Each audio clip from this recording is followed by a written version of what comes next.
Bunda, payudara saya kecil. Bener nggak sih kalau payudara kecil itu asinya juga sedikit? Saya kan jadi khawatir kalau produksi asi saya nggak cukup buat anak saya. Nah, mau tahu jawabannya? Simak video kita terus ya.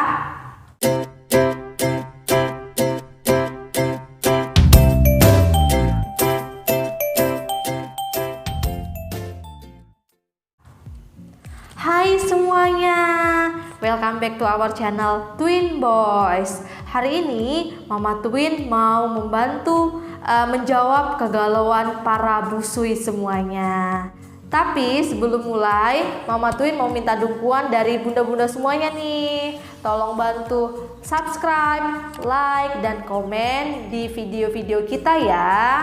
Bagi yang sudah subscribe, like, dan komen, saya doakan agar bunda-bunda semuanya sehat, bahagia, dilancarkan rezekinya, dan juga tentunya asinya lancar dong. Amin. Nah, hari ini Mama Twin mau membahas tentang mitos dan fakta seputar ASI dan menyusui. Banyak sekali ditanyakan di WhatsApp, di akun Shopee Mama Twin, di akun YouTube Mama Twin tentang pertanyaan-pertanyaan yang akan kita bahas hari ini. Pertanyaan yang pertama, Bunda, bener nggak sih kalau busui itu minum es bisa menyebabkan bayinya flu? Oke, sebelum Mama Twin jawab, Mama Twin mau bertanya dulu nih. Saat Bunda selesai pumping, pernah nggak Bunda pegang ASI yang sudah selesai diberah? Apa yang Bunda rasakan? Apakah dia itu dingin atau panas? Oke, jawabannya pasti hangat dong. Jadi bunda semuanya, produksi ASI yang dikeluarkan itu akan mengikuti suhu tubuh kita sendiri. Jadi walaupun kita minum air yang sangat dingin atau minum air yang sangat panas, produksi ASI yang akan dikeluarkan tetap sama, yaitu sesuai dengan suhu tubuh kita, atau bisa saya sebutkan dengan hangat. Nah, yang menyebabkan bayi itu flu bukan karena sang bunda minum es, tapi flu itu disebabkan oleh virus. Jadi jawaban dari pertanyaan yang pertama adalah mitos.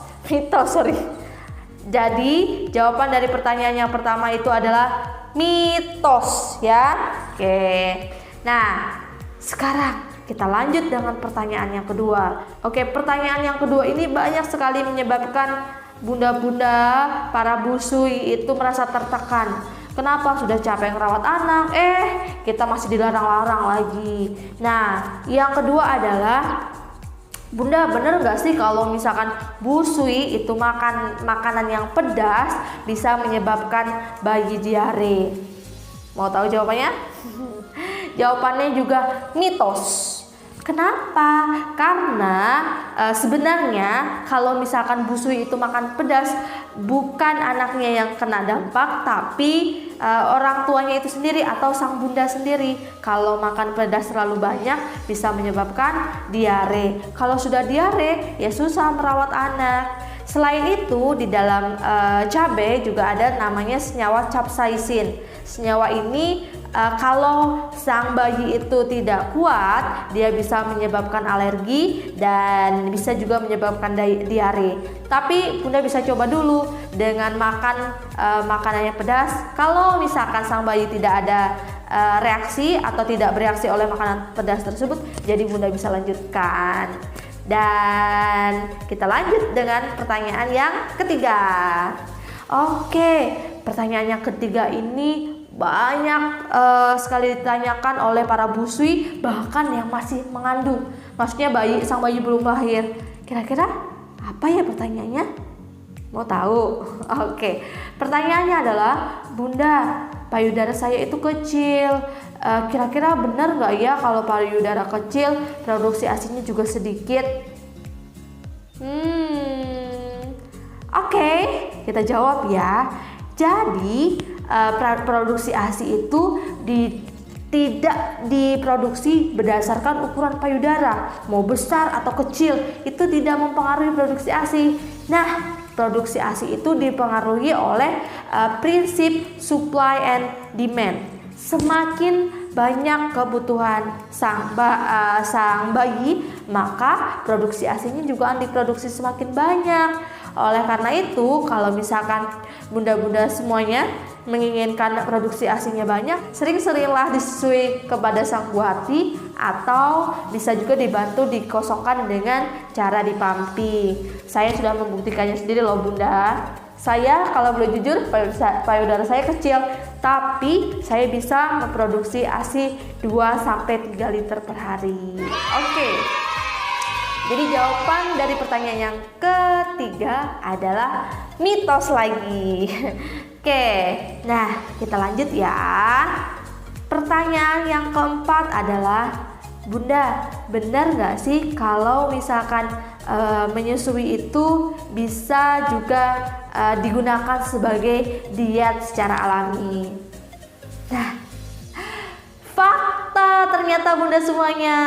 Faktanya adalah para busui itu dapat membakar kalori sekitar 300 sampai 500 kalori lebih banyak dari orang yang tidak menyusui.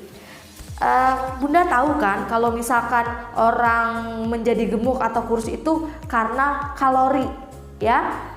Jika kalori yang masuk ke tubuh kita tidak sebanding dengan kalori yang dikeluarkan, maka bisa menjadi gemuk. Tapi di sini melihat fakta yang sudah saya sebutkan tadi, bahwa kita membakar banyak kalori, dapat kita simpulkan bahwa menyusui juga bisa digunakan sebagai diet secara alami. Nah, kita lanjut dengan pertanyaan selanjutnya. Bunda, benar nggak sih kalau para busui itu atau saat kita menyusui secara eksklusif itu bisa digunakan sebagai KB alami atau kontrasepsi secara alami? Mau tahu jawabannya? Dan jawabannya adalah fakta bunda semuanya. Tapi ingat, faktanya menyusui dapat digunakan sebagai kontrasepsi secara alami jika sang bunda itu menyusui secara ASI eksklusif, artinya di bawah 6 bulan. Biasanya di bawah 6 bulan itu sang bayi tidak mendapatkan asupan yang lain selain ASI. Oke, jadi antara 0 sampai 6 bulan itu kalau sang buah hati itu benar-benar hanya mengkonsumsi ASI dari tubuh kita, itu bisa 98% KB secara alaminya bisa bekerja secara maksimal. Tapi hal ini akan menurun jika sang buah hati sudah lebih dari 6 bulan, karena di situ udah nggak ASI eksklusif lagi. Kenapa? Karena sang buah hati sudah mendapat asupan dari sumber yang lain, contohnya MPASI, minum air putih dan lain sebagainya. Nah, itu saja mitos atau fakta yang Mama Twin hari ini share. Kalau misalkan ada kesempatan yang lain, Mama Twin akan share mitos dan fakta seputar ASI dan menyusui yang lainnya. Oke, kalau misalkan bunda-bunda ada pertanyaan atau kritik dan saran, boleh kok. Saya akan menerima dengan lapang dada, menerima dengan senang hati. Boleh ditulis di kolom komentar atau juga di akun Shopee Mama Twin atau juga di WhatsApp.